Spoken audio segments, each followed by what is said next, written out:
Good morning my dear brothers and sisters in Christ. యేసుక్రీస్తు వారి శ్రేష్టమైన నామంలో ఈ ఉదయకాల సమయంలో వాగ్దాన సందేశాన్ని వినడానికి దేవుని పాద సన్నిధిలో కూర్చుని నేను మిమ్మల్ని అందరిని బట్టి నేను ప్రభువుని స్తుతిస్తూ మీ అందరికీ క్రీస్తు నామంలో శుభాలు ప్రకటిస్తున్నాను. మీరంతా కూడా ఆధ్యాత్మికంగా క్షేమంగా ఉండాలని, బలమైన కార్యాలు మీ జీవితంలో ఎల్లప్పుడూ మీరు చూడాలని మీకోసం పట్టుదలగా ప్రార్థన చేస్తున్నాను. లేఖనాల్లో మాట నాకు చాలా ఇష్టం. తమ దేవుని ఎరుగువారు బలము కలిగి గొప్ప కార్యములు చేస్తారని. దేవుడు మనల్ని సాధారణమైన కార్యాల కోసం పిలవలేదు, గొప్ప కార్యాలు జరిగించడానికి దేవుడు మనల్ని పిలిచారు. అయితే మనం చేయాల్సిన పని ఏంటంటే ఆయన ప్రేమను, ఆయన విశ్వాస్యతను, ఆయన నమ్మకత్వాన్ని, ఆయన గొప్పతనాన్ని సంపూర్ణంగా ఎరిగిన వారమై మనం ఉండాలి. అలా జరగాలంటే ప్రభువుతో ప్రతిరోజు సహవాసం చేయాలి, లేఖనాలను క్షుణ్ణంగా పఠించాలి. క్రైస్ట్ వర్షిప్ సెంటర్ ద్వారా మీరు వింటున్న ఆధ్యాత్మిక సందేశాల ద్వారా ఆత్మలో మీరందరూ కూడా బలపడుతున్నందుకు మేము ప్రభువును స్తుతిస్తూ ఇంకా ఎక్కువగా మీరు దేవునిలో స్థిరపడినట్లుగా దేవుడు మీకు సహాయం చేయాలని మనస్ఫూర్తిగా కోరుకుంటున్నాం. ఈరోజు వాగ్దాన సందేశంగా పరిశుద్ధ గ్రంథాలు తెరిచి రాజుల మొదటి గ్రంథం 2వ అధ్యాయం 3వ వచనాన్ని చదువుకుందాం. Shall we open our Bibles to 1 Kings chapter 2 and verse 3. నీ దేవుడు యెహోవా అప్పగించిన దానిని కాపాడి ఆయన మార్గములు అనుసరించిన ఎడల నీవు ఏ పని పూనుకొనిననో ఎక్కడ తిరిగిననో అన్నింటిలో వివేకముగా నడుచుకుందువు. దేవుని నామానికి మహిమ కలుగును గాక. What a wonderful and powerful promise it is. దావీదు మరణకాలానికి వచ్చేసాడు. మీలో చాలామంది తెలుసు కదా, దావీదు ఎన్ని సంవత్సరాలు బ్రతికాడు? 70 సంవత్సరాలు. వండర్ఫుల్. ఆయన యొక్క మరణకాలము సమీపించినప్పుడు తన కుమారుడైన సొలొమోను పిలిచి ఇలా మాట్లాడుతున్నాడు. ఒక మాటలో చెప్పాలంటే ఒక ఆజ్ఞ ఇచ్చాడట. ఏమని మాట్లాడుతున్నాడంటే, లోకులందరూ పోవలసిన మార్గంలో నేను పోతున్నాను అంటే మరణాన్ని గురించి మాట్లాడుతున్నాడు. అందరూ భూమి మీద పుట్టిన వారందరూ ఏ విధంగా మరణించక తప్పదో నేను కూడా మరణాన్ని ఎదుర్కొంటున్నాను. అయితే నేను చనిపోకముందు నీకు కొన్ని విషయాలు తెలియచేయాలి. నువ్వు నా కుమారుడు, నా తర్వాత రాజ్యాన్ని నడిపించేవాడు నీవు కాబట్టి కొన్ని విషయాల పట్ల నీకు అవగాహన ఉండాలని ఒక మంచి తండ్రిగా సొలొమోనుకి ఏం చెప్పాలో అన్నీ కూడా దావీదు చెప్పి ఆ తర్వాత దావీదు ప్రభు దగ్గరికి వెళ్ళిపోయాడు. అయితే గమనించండి ప్రియులారా, దావీదు తన కుమారుడైన సొలొమోనుతో మాట్లాడుతూ దేవుడు నీకు అప్పగించిన దానిని జాగ్రత్తగా కాపాడాలి. ఆయన నీకు ఇచ్చే సమయం కావచ్చు, ఆయన నీకు ఇచ్చే రిసోర్సెస్ కావచ్చు, ఆయన నీకు ఇచ్చే సామర్థ్యం కావచ్చు, అవన్నీ ఆయన దగ్గర నుండి వస్తున్నాయి కాబట్టి నువ్వు వాటిని జాగ్రత్తగా కాపాడాలి. మనందరం నేర్చుకోవాల్సిన పాఠం అదే. దేవుడిచ్చే ఆశీర్వాదాలు, దేవుడిచ్చిన వనరులను దేవుని కోసం వినియోగించాలి. చాలామంది దేవుని నుండి వనరులు పొందుకుని లోకం కోసం వినియోగించే వాళ్ళు చాలామంది ఉంటారు, అసభ్యకరమైన కార్యాల కోసం. అయితే దావీదు తన కుమారుణ్ణి జాగ్రత్త పరుస్తున్నాడు. నువ్వు దేవుడు నీకు అప్పగించిందని నువ్వు జాగ్రత్తగా కాపాడాలి. అంతమాత్రం కాకుండా ఆయన మార్గములను అనుసరించాలి. ఇక్కడ దేవుడు మార్గమై ఉన్నాడు. ఆయన విధానాలు, ఆయన యొక్క కట్టడలు, ఆయన నిబంధనలు మనలను సరైన గమ్యానికి చేరుస్తాయి. ఆయన మార్గమును మనం అనుసరించాలి. లోక మార్గం కాదు, లేదా లోక సంబంధమైన ఉద్దేశాలు, సిద్ధాంతాలు, లోక సంబంధమైన ఆలోచనలు కాకుండా ప్రభువును అనుసరించే వారంగా మనం ఉంటే అంతకన్నా ఆధిక్యత మరొకటి లేదు. ఎప్పుడైతే నువ్వు ఇలాంటి పనులు చేస్తావో, నువ్వు ఏ పని పూనుకొనినా, నువ్వు ఎక్కడ తిరిగినా వివేకంగా నడుచుకుంటావు. ఇంగ్లీష్లో వివేకముగా నడుచుకునుట అనే మాటను యూ షల్ ప్రాస్పర్ అనే మాట కూడా ఉంది. నువ్వు అభివృద్ధి పొందుతావని, వాటిల్లో నువ్వు సక్సెస్ సాధిస్తావని. సక్సెస్ అనే మాట ఎక్కువగా మనం సెక్యులర్ ప్రపంచంలో మనం చూస్తుంటాం, కానీ ప్రాస్పెరిటీ అనే మాట లేఖనాల్లో మనం చూస్తున్నాం. ప్రాస్పర్ హిబ్రూలో సకాల్ అనే పదం ఉపయోగించబడింది. దాని అర్థం ఏంటంటే ఫలవంతమైన అనుభవాలను, అభివృద్ధిని నువ్వు చూస్తావు. ఈరోజు ప్రియ దేవుని బిడ్డ, నువ్వేదైనా ఒక నిర్ణయం తీసుకునే సమయంలో ఉన్నావా? అభివృద్ధిని చూడాలనుకుంటున్నావా? ఫలవంతమైన పరిస్థితుల్లో, సారవంతమైన పరిస్థితుల్లో ఉండాలని ఆశిస్తున్నావా? అయితే దేవుడు నీతోనే మాట్లాడుతున్నాడు. నువ్వు క్రీస్తు ప్రభువుని అనుసరించే వ్యక్తిగా ఉండాలి. చాలామంది యేసు ప్రభువుని అంగీకరించేవారుగా ఉన్నారు, కానీ అనుసరించేవారుగా కనబడడం లేదు. మేము వచ్చామండి, యేసు ప్రభు మాటలు విన్నామండి, ప్రభు సువార్తను విన్నాము, మా హృదయాన్ని ప్రభువుకి ఇచ్చామండి అని అనుకుంటున్నారు, కానీ అనుదిన జీవితంలో దేవుని అనుసరించేవారుగా చాలామంది కనబడడం లేదు. క్రిస్టియన్ అనే మాటకు అర్థం ఏంటో తెలుసా? దేవుణ్ణి వెంబడించడమే, యేసు ప్రభువును అనుసరించడం. One who follows Christ is a Christian. Cristiano అనే పదంలోంచి క్రిస్టియన్ అనే ఆ వర్డ్ వస్తే దాని అర్థం యేసయ్యను వెంబడించుట, ఆయన అనుసరించుట. అనుదిన జీవితంలో ప్రభువుని అనుసరించు వారంగా మనం ఉండగలిగితే ఏ పని పూనుకొనినా ప్రైజ్ ద లార్డ్.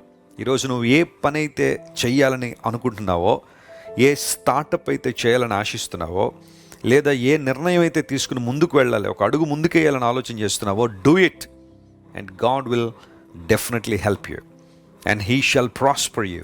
ఆయన నిన్ను అభివృద్ధి చేసే దేవుడు. ఆయన సక్రమమైన మార్గంలో నడిపిస్తాడు. ఎక్కడ తిరిగినను, అంటే లోకానుసారంగా ఎటుపడతారు తిరగడం కాదు, కానీ వెరెవర్ యు మూవ్, ఎక్కడైతే నువ్వు సంచరిస్తున్నావో ఆ స్థలములను దేవుడు ఆశీర్వదించిపోతున్నాడు. నువ్వు భయపడక ముందుకు సాగిపో, నీ అడుగై. చాలామంది కనిపెడుతున్నారు దేవుని సన్నిధిలో, ఈ విషయంలో దేవుడు మాతో ఈరోజు మాట్లాడాలని. దేవుడు నీతోనే మాట్లాడుతున్నాడు. Move forward. దేవుడికి ఇచ్చిన ఆలోచన, దేవుని సేవకుల ద్వారా స్థిరపరిచిన విషయాలు నువ్వు ముందుకు తీసుకెళ్ళు. నువ్వు ఏ పని పూనుకొనినా దానిలో అన్యాయం, అక్రమం లేనప్పుడు దేవుడు ఖచ్చితంగా దాన్ని ఆశీర్వదిస్తాడు. నీ చేతుల కష్టార్జితను అనుభవిస్తావు. పనివాడు జీతమునకు పాత్రుడని బైబిల్లో రాయబడింది. నీ ప్రయాస వ్యర్థం కాదు గనుక ప్రభు కొరకు ముందుకు సాగిపోండి. ఏ పని పూనుకొనినా క్రీస్తు నామం పేరిట దేవుడు మీకు అందులో క్షేమాన్ని మరియు ప్రాస్పెరిటీని ఇవ్వాలని దేవుని సేవకునిగా మనస్ఫూర్తిగా కోరుతున్నాను. సొలొమోనుకి దావీదు గారు ఇచ్చిన ఈ శ్రేష్టమైన వాగ్దానం ఈరోజు దేవుడు మనతో మాట్లాడుతూ నిన్ను ఆయన అభివృద్ధి చేయాలని, అన్ని విషయాల్లో స్థిరపరచాలని ఆయన కోరుతున్నాడు. ఈ వాగ్దానాన్ని రోజంతా క్లెయిమ్ చేసి ప్రభువుని స్తుతిద్దాం. కళ్ళు మూసుకోండి, ప్రభు వైపు చూద్దాం. ప్రేమగల తండ్రి, ఇంతవరకు మీరు మాతో మాట్లాడిన ప్రతి మాటను బట్టి నీకు స్తోత్రాలు. తన చివరి సమయంలో దావీదు తన కుమారుడైన సొలొమోనుకు చెప్పిన మాటను ఈరోజు మా ముందుంచావు. నీకు స్తోత్రాలు ప్రభువా. నీవు మాకు అప్పగించిన దానిని మేము కాపాడుతున్నప్పుడు, నీ మార్గములు అనుసరించినప్పుడు, మేము ఎక్కడికి తిరిగినా, మేము ఏ పని పూనుకున్నా నువ్వు అభివృద్ధినిస్తావని ప్రభువా, సఫలం చేస్తావని నీ లేఖలను మేము చూసాం. ఈరోజు మా ప్రియులు ఎవరైతే ఏదైనా పనిని ప్రారంభించాలనే ఆశతో ఉన్నారో వారికి ఇచ్చిన ధైర్యాన్ని బట్టి నీకు వందనాలు. ప్రోత్సాహపరిచిన విధానాన్ని బట్టి నీకు స్తోత్రాలు. వారు చేపట్టబోతున్న ప్రతి పనిలో సఫలతను చూడడానికి మీరే సహాయం చేయండి. వారు ఎక్కడికైతే ప్రయాణాలు చేస్తున్నారో ఆ ప్రయాణ దీవెనలు వారికి అనుగ్రహించండి. ఘనత మహిమ నీకే చెల్లిస్తూ అస్వస్థతను వారికి స్వస్థత ఇవ్వండి, విడుదల లేని వారికి విడుదల దయచేయండి. సంపూర్ణమైన నీ అభిషేకంతో ప్రతి ఒక్కరు నింపి నీ కార్యాల కొరకు వాడుకోనండి. ఘనత మహిమ నీకే చెల్లిస్తూ యేసు నామం పేరిట అడిగి వేడుకొనిచున్నాం తండ్రి. Amen, amen. God bless you dear friends. Have a wonderful day.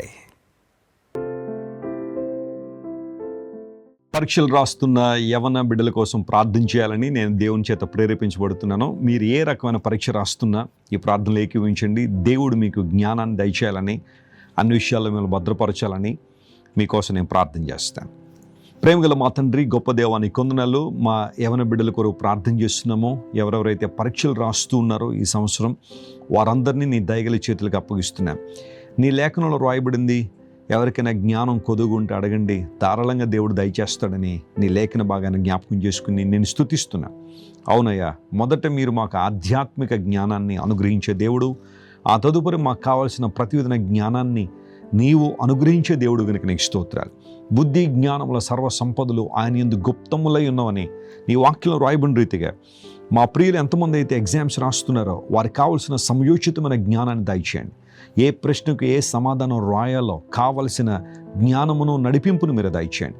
వారి ప్రయాణాల్లో కావాల్సిన భద్రత మీరు దయచేయండి. ఎగ్జామినేషన్ సెంటర్స్కి సకాలంలో చేరుకోవడానికి కృప చూపించండి. ఎగ్జామ్స్ రాస్తున్నంతసేపు నాయన వారికి చక్కని ఫోకస్ మీరు దయచేయండి. రిమెంబరెన్స్ మీరు ఇవ్వండి. క్రియేటివిటీని దయచేయండి. నీ దయ, నీ కృప ఎల్లప్పుడూ వారి మీద ఉన్న దయచేయమని కోరుతున్నాం. దేశం యొక్క ఉన్నత స్థలాల్లో నిలబెడతాను అని వాగ్దానం చేసిన దేవుడు, మా ప్రియులందరినీ మీరు బలపరిచి ఎగ్జామ్స్లో మంచి రిజల్ట్ మీరు అనుగ్రహించి నాయన నీ కృపలో వర్ధిల్లడానికి సహాయం చేయండి. అనేక మందికి వారు దీవెనకరంగా, ఆశీర్వాదకరంగా ఉండడానికి సహాయం చేయండి. మా ప్రార్థన వినినందుకు నీకు కృతజ్ఞతాస్తులు చెల్లిస్తూ మరొకసారి మా యవన బిడ్డలందరినీ నీ ప్రేమగల చేతులకు సమర్పించుకుంటూ యేసుక్రీస్తు వారి శ్రేష్టమైన నామం పేరిట అడిగి వేడుకొనిచున్నాం తండ్రి. Amen. God bless you, dear youngsters. May the Lord bless you with his wisdom and knowledge. Amen. Praise the Lord. Christ worship centre ఓ బలమైన సంఘ ఉజ్జీవం. కొన్ని సంవత్సరాల క్రితం కేవలం 2 ప్రారంభించబడిన పరిచర్య నేడు ప్రపంచవ్యాప్తంగా లక్షలాది మందిని ప్రభావితం చేయుచున్నది.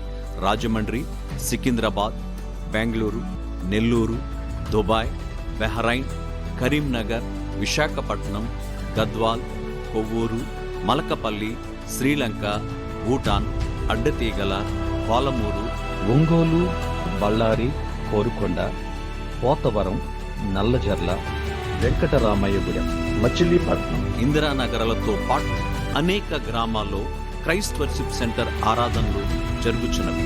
వాక్య సంబంధమైన ఉజ్జీవంలో, పరిశుద్ధాత్మ సంరక్షణలో కొనసాగాలనుకునే ప్రతి ఒక్కరికి మా ప్రేమపూర్వక ఆహ్వానాన్ని అందిస్తున్నాము. రండి, ఆత్మతో సత్యముతో ప్రభువైన యేసు క్రీస్తును ఆరాధిద్దాం. మీరు ఇంతవరకు విన్న దైవ సందేశం మరియు దేవుని సేవకులు చేసిన ప్రార్థన మీకు ఆశీర్వాదకరముగా ఉన్నదని విశ్వసించుచున్నాము. ఈ సందేశాన్ని మీ స్నేహితులకు, బంధువులకు షేర్ చేయండి. మీకు ఏదైనా ప్రార్థన అవసరత ఉన్నచో మా ఫోన్ నంబర్లకు కాల్ చేయండి. దేవుడు మిమ్మల్ని ప్రేరేపిస్తే విశ్వాసంతో సాగుచున్న ఈ పరిచర్యను ప్రోత్సహించండి. మరిన్ని వర్తమానాలు, పాటలు వినుటకు జాన్ వెస్లీ మినిస్ట్రీస్ అను మా యూట్యూబ్ ఛానల్ను సబ్స్క్రైబ్ చేసుకొనండి. ప్రభువైన యేసుక్రీస్తు కృప మీకు తోడైండును గాక.